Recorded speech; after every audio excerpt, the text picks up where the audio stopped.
disparidad en la vacunación, que es un tema que hemos planteado todos aquí, que es cómo es posible que en Estados Unidos, Canadá y otros países ya estén aplicando la tercera dosis, la vacuna de refuerzo, mientras en otras regiones del mundo ni la primera llegan. Entonces, y hay un dato que es escalofriante, dice, como proporción de la población, las siguientes son las tasas de vacunación con al menos una sola dosis. En Estados Unidos y Canadá, el 70% de la población en Estados Unidos y Canadá ya tienen por lo menos una sola dosis. Al mismo tiempo, con una sola dosis, en África apenas llegan al 10%. Entonces, Estados Unidos y Canadá 70%, África 10%.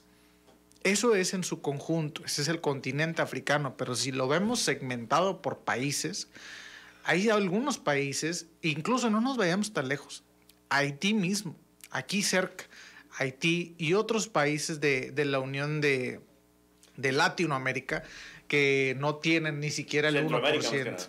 Entonces, ahí es un dato y eso es lo que nos lleva a pensar. Era prácticamente, pues, era cuestión de tiempo. A lo mejor que llegase esta nueva variante de la COVID-19, a lo mejor era casi inevitable. ¿Por qué lo digo? Porque cuando no hay vacunación, cuando hay esta disparidad en la vacunación, pues se crean las condiciones para que el virus siga mutando. Y esto no lo digo yo, lo dicen los científicos. Y lo dijo una científica en Sudáfrica, hasta que no estemos todos a salvo, nadie estamos a salvo. Y yo lo diría con la economía. No puede haber recuperación económica completa hasta que el mundo entero tenga un acceso universal a las vacunas. Porque pues mientras un solo país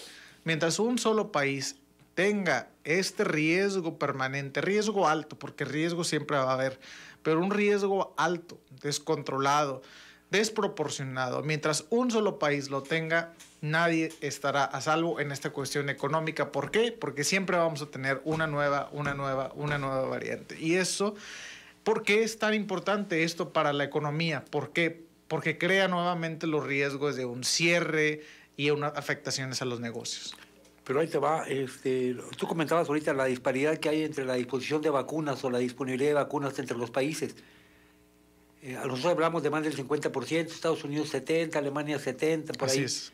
Pero en África no llega al 5%. Sí, así es. Es estratosféricamente baja.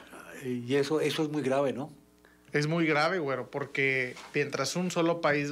Vivimos en un mundo globalizado, entonces no se puede pensar que África está muy lejos y nunca va a llegar. Lo vimos en cuestión de horas. Llegó la variante Omicron en Estados Unidos y después, por supuesto, que llegó a México. Se confirmó la llegada a México de la misma.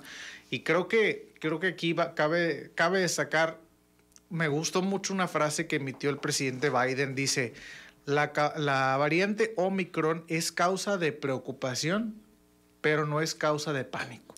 Entonces, también es un balance. Decir, sí, hay que estar atentos, al mismo tiempo las vacunas siguen siendo efectivas, está comprobado, las vacunas siguen siendo efectivas y los cuidados y las medidas que ya todos las conocemos, pues permanecen. Entonces hay que seguir atentos al desarrollo de la pandemia y en la cuestión económica, pues sin duda alguna que el principal elemento, como lo digo hoy, como lo dije hace 18 meses, el principal elemento de la economía sigue siendo la salud. Mientras no se arregle la salud, no se puede arreglar la economía, por lo menos de manera completa o íntegra. ¿Por qué?